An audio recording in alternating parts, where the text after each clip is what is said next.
ခရူးစိတ်စစ်ပွဲတွေရဲ့နှလုံးသားနေရာမှာကောင်းလေးတစ်ယောက်မြင်ဖြစ်လာခဲ့ပါတယ်။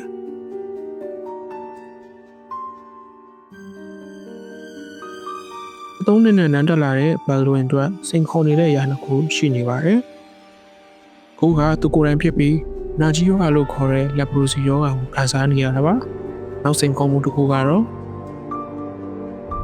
အယူဘေးအင်ပါယာရဲ့ရှင်သခင်စစ်ဘရင်ဆလာတွေမှာပဲ1989ခုနှစ်မှာဆလာရင်ဟာဂျေရုဆလင်ကိုသိမ်းပိုက်ဖို့ချီတက်လာခဲ့တယ်။နာကြီးယောဂတဲ့ဘယ်ဒရင်ဟာဂျေရုဆလင်ကိုကာကွယ်ဖို့အတွက်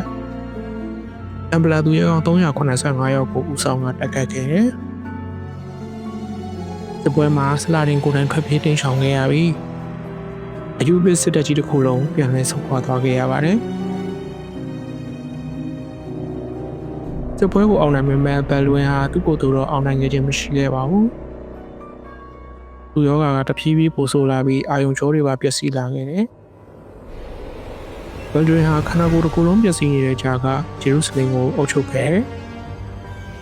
24နှစ်ငယ်ရွယ်တဲ့အချိန်မှာကွယ်လွန်ခဲ့ပေမဲ့ဘယ်လွင်ဟာအရှင်တရားကိုရင်ဆိုင်နိုင်ခဲ့တဲ့အနာကြီးယောဂါတွေပြီးလီပါခင်းအဖြစ်သမိုင်းတွင်နေမှာပါ။